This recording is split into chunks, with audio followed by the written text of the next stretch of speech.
अगर राजीव सच में कोई खेल खेल रहे हैं तो उन्हें खेलने दीजिए, मुझे कोई फर्क नहीं पड़ने वाला। मेरा फोकस अभी फिलहाल नीति की खुशियां बर्बाद करने में, और मैं उसमें कामयाब हो रही हूँ। और मैं बहुत खुश हूँ कि नीति की शादी की रस्में पूरी ही नहीं हो पा रही है। मैं खुश हूँ कि वो बार बार तड़प रही है, परेशान हो रही है। उसे डर बैठ गया है कि कहीं सच में उसका संजू उसे छिन ना जाए। मेरा फोकस और मेरा मकसद अभी फिलहाल यही है। उसके एंगेजमेंट और उसकी मेहंदी खराब करने के बाद कल उसकी संगीत की बारी है, और कल का मुझे बेसब्री से इंतजार है। आज उसका संगीत है राइट? वो प्रेपरेशन में बिजी होगी, वो तुझे कॉल क्यों करेगी? नहीं मॉम, आज उसका संगीत नहीं होगा, क्योंकि उसे संगीत के लिए वेन्यू ही नहीं मिलेगा। अगर लास्ट मोमेंट पे वेन्यू कैंसिल हो गया तो संगीत भी तो कैंसिल हो जाएगा। What? आप लोग लास्ट मिनट में बुकिंग कैसे कैंसिल कर सकते हैं? सब लोगों को इनविटेशन जा चुके हैं और सारी तैयारियां हो चुकी हैं, और आप लोग वेन्यू कैंसिल कर रहे हैं? देखिए ऐसा थोड़ी होता है यार। ये क्या बात हुई? मैं आपको छोड़ूंगी नहीं, मैं नीति चले जाऊं। अभी बताती हूँ मैं आपको।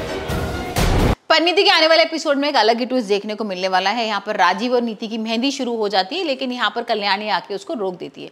अब भाई कल्याणी का कहना ये है कि यहाँ पर अगर नीति और राजीव की शादी हुई तो बहुत बड़ा नुकसान हो जाएगा राजीव को, और राजीव के संग तो नीति की शादी हो ही नहीं सकती है। अब ये सारी चीजें सुन के सारे घर वाले बहुत गुस्से में आ जाते हैं, स्पेशली गुरविंदर आके तो भाई लड़ाई झगड़ा शुरू कर देती है और बोलती है कि इनको घर से बाहर निकालो, ऐसे कैसे ये मना कर सकती है। और नीति यहाँ पर सबसे ज्यादा गुस्सा करने लगती है और कहती है राजीव से तो मैं सबसे ज्यादा प्यार करती हूँ, राजीव से मैं ही शादी करूंगी और उसके नाम की जो मेहंदी है मैं ही लगाऊंगी।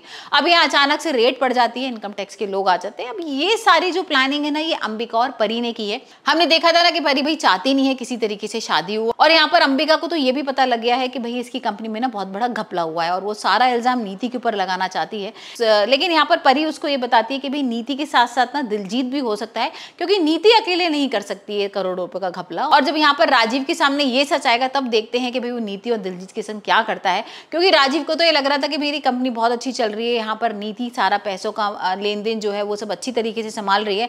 लेकिन जब उसे ये पता लगेगा कि यहाँ पर इतना बड़ा घपला हुआ है, यहाँ पर करोड़ों रुपयों का नुकसान हुआ है, तब देखते हैं राजीव नीति की किस तरीके से क्लास लेता है और उससे शादी करेगा कि नहीं। लेकिन अभी तो भाई यहाँ पर राजीव पागल हुआ पड़ा है पार्वती के पीछे, कभी पार्वती का हाथ पकड़ रहा है, कभी उसको छत पे बुला रहा है, उससे बस यही बोल रहा है कि तुम ना मेरे से आके एक बार बात कर लो और तुम अपने दिल की बात बोलो, तुम भी मुझसे उतना ही प्यार करती हो जितना मैं करता हूँ। अब यहाँ पर परी बार बार मना कर रही है और राजीव उसको धमकी दे रहा है कि तुम देख लो, मैं फिर सब लोगों को बोल दूंगा कि भाई मैं तो नीति से नहीं तुमसे शादी करना चाहता हूँ। और यहाँ पर हो सकता है कि परी उससे मुलाकात करे, लेकिन भाई अभी तो बहुत इंटरेस्टिंग एक ट्रैक आने वाला है जिसमें नीति जबरदस्ती करेगी कि मुझे मेहंदी लगानी है, और यहाँ पर जो कल्याणी आई है वो उसको यही समझाएगी कि अगर तुमने मेहंदी लगाई तो यहाँ पर राजीव की जान को खतरा हो सकता है।